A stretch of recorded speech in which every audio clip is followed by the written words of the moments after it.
November 3rd. Our reading in the Old Testament today will be from the book of Ezekiel, chapter 7, verse 1. We'll go through chapter 9, verse 11. We'll hear about repayment. 4 times God says, I will repay. All the things Judah trusted will not help them, not money or their leaders. It was the end. The end has come. That's what the scriptures say. Then they shall know that I am the Lord. As we move into chapter 8 in our reading today, we'll see that chapters 8 through 11 constitute a vision God gave to Ezekiel of the defilement of the temple, the destruction of the people, and the departure of God's glory from his house. Now, the vision burdened Ezekiel to pray and prepared him to preach the word. God will one day judge our evil world. Knowing this, what does that motivate you to do, and what does it motivate you in terms of how to live your life? What happened in the temple was indicative of what was happening in the nation. It was given over to the worship of idols. There was even human sacrifice going on, prostitution, as part of their so-called worship. There was an image at the door, and there were idolatrous pictures in the inner chamber. Men and women worshipped idols openly, and others did it in the dark, so to speak. But all were guilty. When sin comes in at the door of a person's life, it eventually moves to the inner chambers and takes over. This sin brought violence to the land and removed God's glory from his house. What a price to pay for sin. And with that, let's now begin our reading today in the Old Testament. November 3rd, Ezekiel chapter 7, verse 1, through chapter 9, verse 11. Then this message came to me, Ezekiel, from the Lord. Son of man, this is what the sovereign Lord says to Israel. The end is here. Wherever you look, east, west, north, or south, your land is finished. No hope remains, for I will unleash my anger against you. I will call you to account for all your disgusting behavior. I will turn my eyes away and show no pity, repaying you in full for all your evil. Then you will know that I am the Lord. This is what the sovereign Lord says. With one blow after another, I will bring total disaster. The end has come. It has finally arrived. Your final doom is waiting. O people of Israel, the day of your destruction is dawning. The time has come. The day of trouble is near. It will ring with shouts of anguish, not shouts of joy. Soon I will pour out my fury to complete your punishment for all your disgusting behavior. I will neither spare nor pity you. I will repay you for all your detestable practices. Then you will know that it is I, the Lord, who is striking the blow. The day of judgment is here. Your destruction awaits. The people's wickedness and pride have reached a climax. Their violence will fall back on them as punishment for their wickedness. None of these proud and wicked people will survive. All their wealth will be swept away.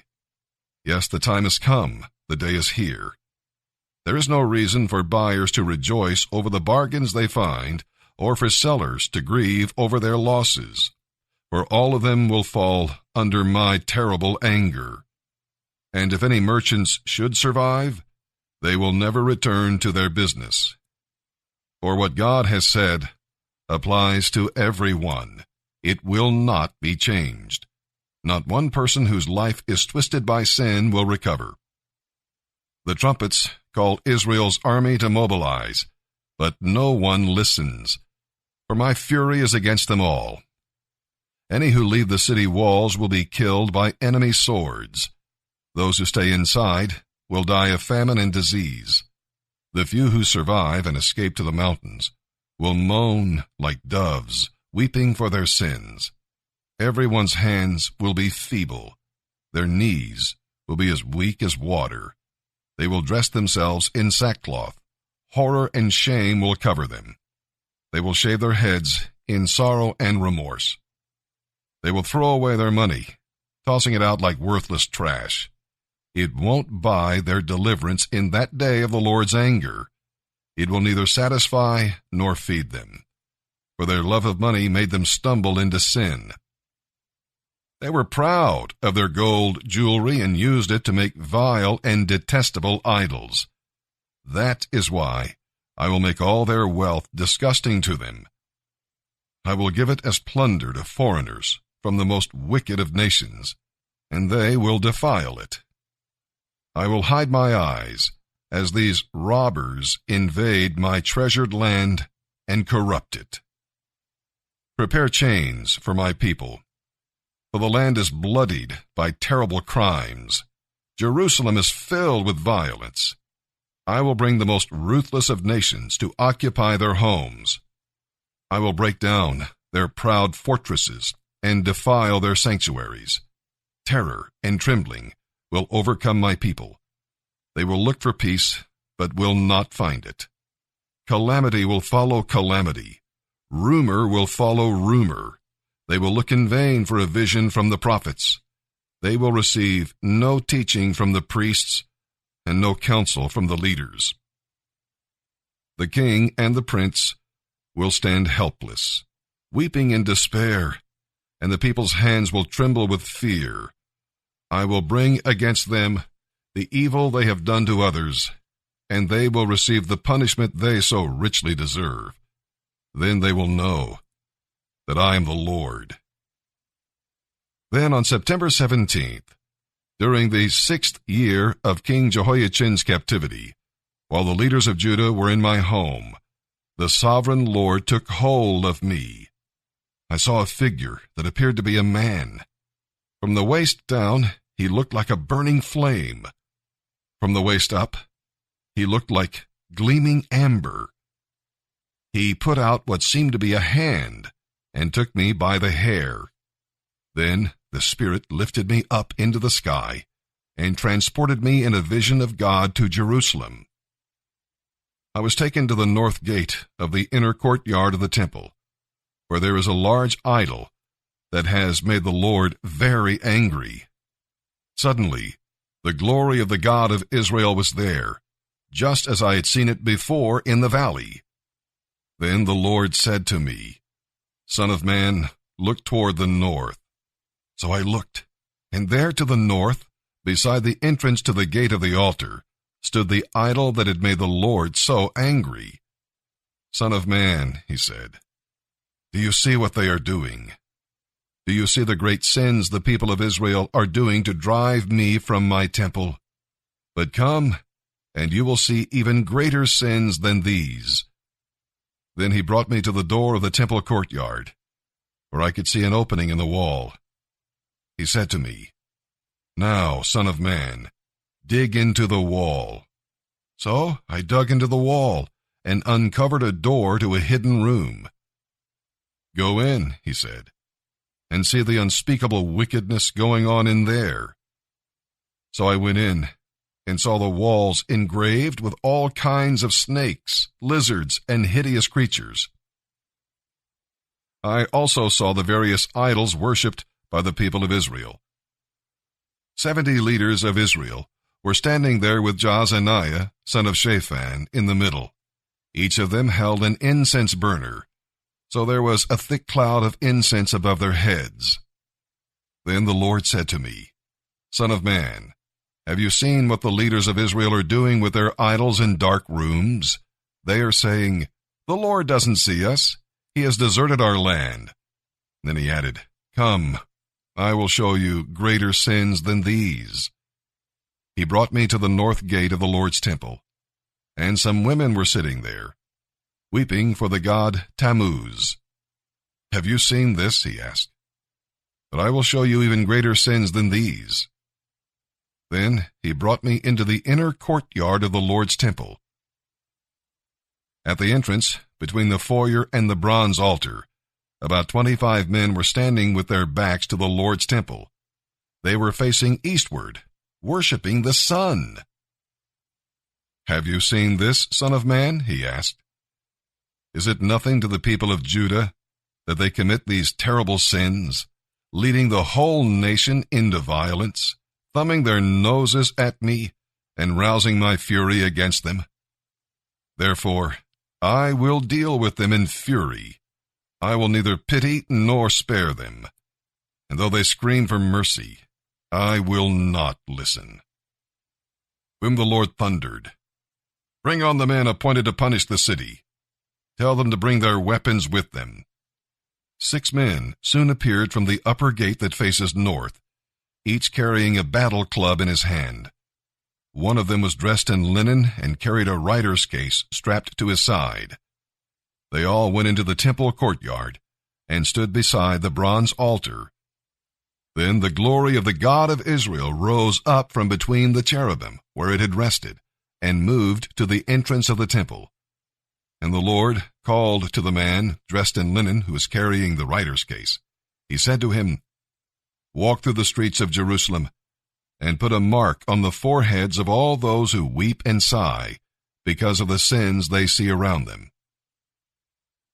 Then I heard the Lord say to the other men, "Follow him through the city and kill everyone whose forehead is not marked. Show no mercy, have no pity. Kill them all, old and young, girls and women and little children. But do not touch anyone with the mark. Begin your task right here at the temple." So they began by killing the 70 leaders. "Defile the temple," the Lord commanded. "Fill its courtyards with the bodies of those you kill. Go." So they went throughout the city and did as they were told. While they were carrying out their orders, I was all alone. I fell face down in the dust and cried out, "O sovereign Lord, will your fury against Jerusalem wipe out everyone left in Israel?" And then he said to me, "The sins of the people of Israel and Judah are very great. The entire land is full of murder. The city is filled with injustice. They are saying, 'The Lord doesn't see it. The Lord has forsaken the land.' So I will not spare them, or have any pity on them. I will fully repay them for all they have done." Then the man in linen clothing, who carried the writer's case, reported back and said, "I have finished the work you gave me to do."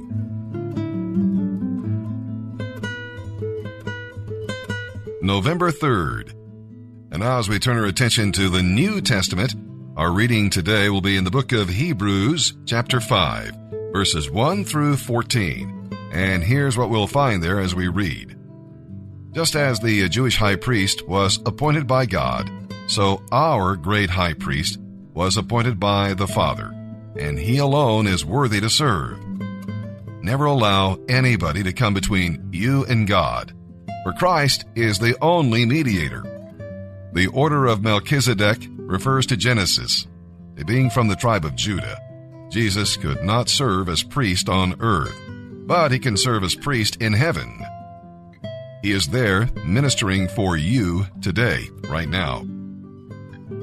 And we'll read about being perfected. Jesus had to prepare for his priestly ministry by experiencing the trials his people experience as they walk by faith. Because of the life that he lived and the death that he died, he is able to identify with your needs and give you grace to see you through. In other words, he understands and he helps. And we'll read about being neglected. The milk of the word represents the first principles of the Christian life. That is what Jesus Christ did for us when he was on earth. The meat of the word is the teaching about what Jesus is now doing for us in heaven. His ministry as high priest. How sad it is when Christians neglect God's word and stop growing in grace.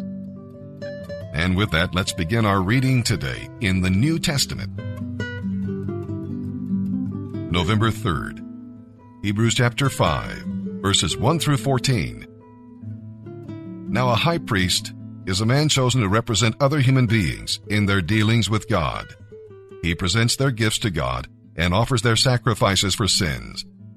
And because he is human, he is able to deal gently with the people, though they are ignorant and wayward. For he is subject to the same weaknesses they have. That is why he has to offer sacrifices, both for their sins and for his own sins. And no one can become a high priest simply because he wants such an honor. He has to be called by God for this work, just as Aaron was. That is why Christ did not exalt himself to become high priest. No, he was chosen by God, who said to him, "You are my son. Today I have become your father."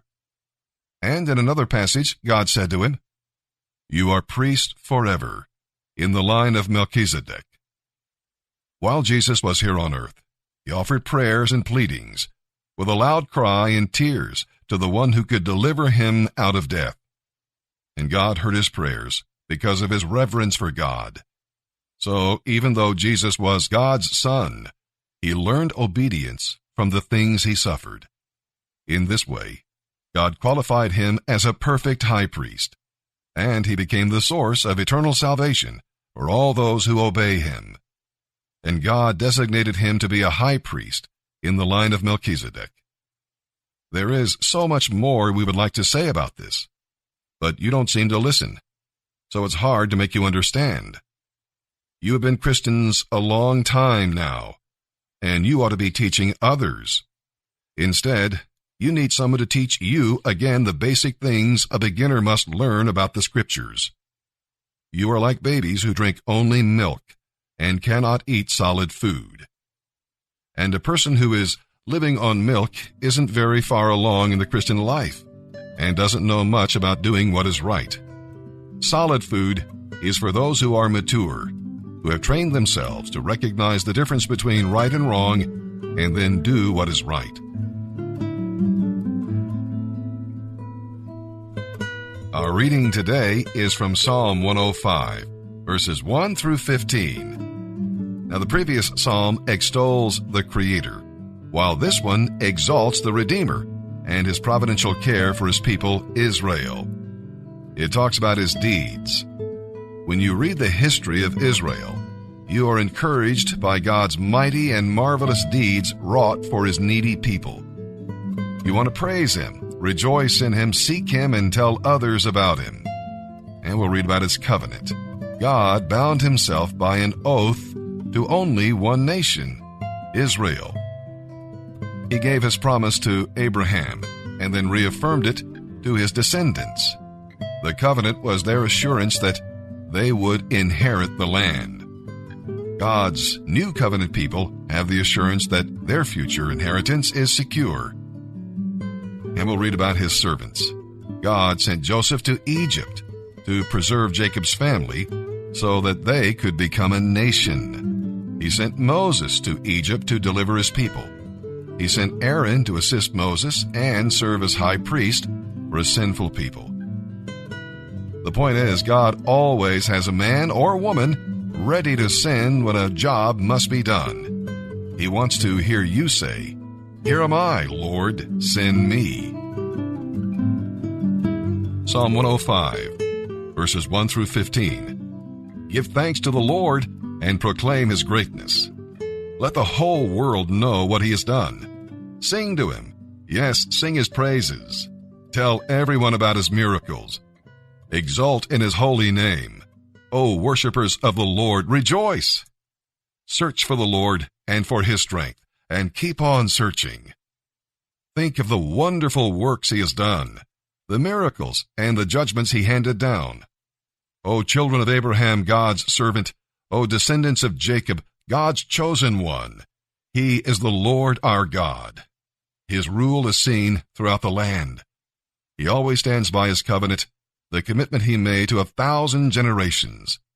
This is the covenant he made with Abraham, and the oath he swore to Isaac. He confirmed it to Jacob as a decree, to the people of Israel as a never-ending treaty. I will give you the land of Canaan as your special possession. He said this when they were few in number, a tiny group of strangers in Canaan.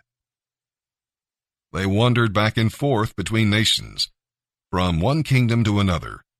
Yet he did not let anyone oppress them. He warned kings on their behalf. Do not touch these people I have chosen, and do not hurt my prophets. Proverbs chapter 26, verse 28. A lying tongue hates its victims, and flattery causes ruin.